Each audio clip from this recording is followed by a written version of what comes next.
The morbid distinction of being directly responsible for the death of more people than any human being in history belongs to Mao Zedong, the dictator of China from 1949 until his death in 1976.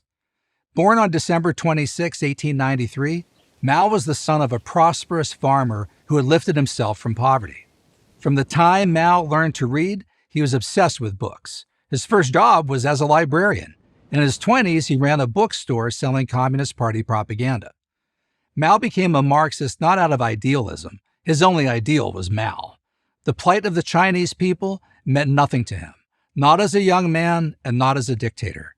For Mao, other people existed to be used. Their lives didn't matter at all. In the early 1920s, Mao was one of a small group who joined together to form the Chinese Communist Party. The outlawed party grew slowly but steadily.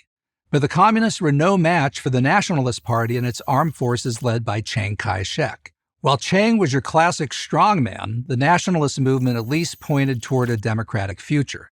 No one could say that about Mao and the communists. By 1934, Chiang had Mao on the ropes.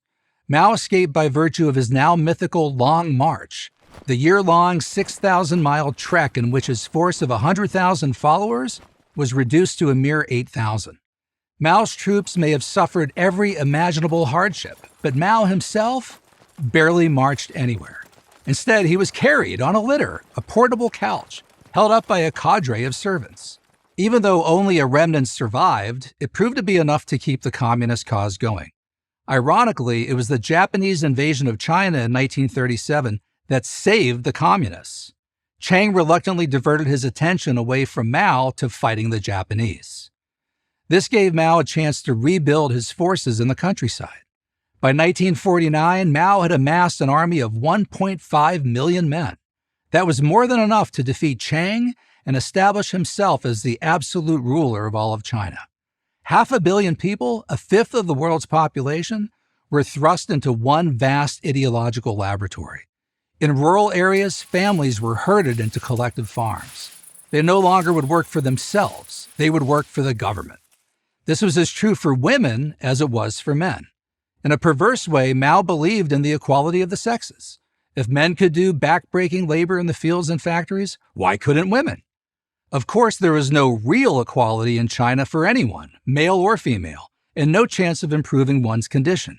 If you were assigned to a village, you had to stay in that village. If you were assigned to a city, you had to stay in that city. Whatever job the party gave you, that was your job.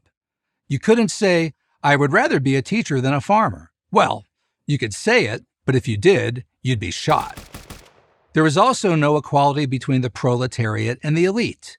Mao lived in total luxury and hedonism. He had a dozen custom-built homes scattered throughout the country.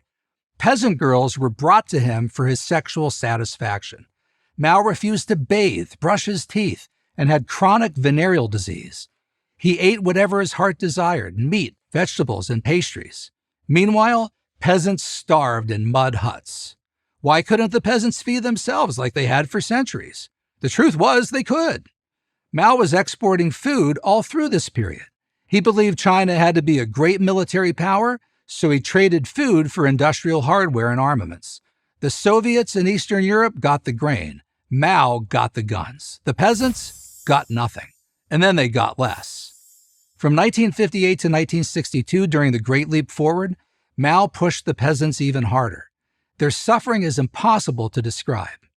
First, they ate the dogs, then the rats, then the bark from the trees, then, in some cases, human flesh. According to a contemporary account, the life we had to endure in those days was worse than the life of primitive societies. We lived like animals. Tens of millions died before Mao finally backed off, but he was never far from another disastrous social experiment. In the mid-1960s, he instigated the so-called Cultural Revolution, encouraging Chinese college students to denounce anyone not sufficiently revolutionary. This included their own parents and grandparents. And then, when he felt the college students had gone far enough, he turned on them.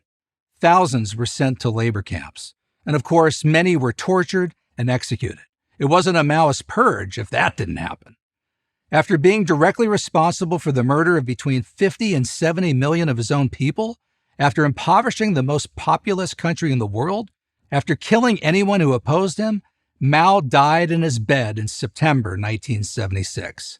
It's hard to think of him having done one good thing in his entire life.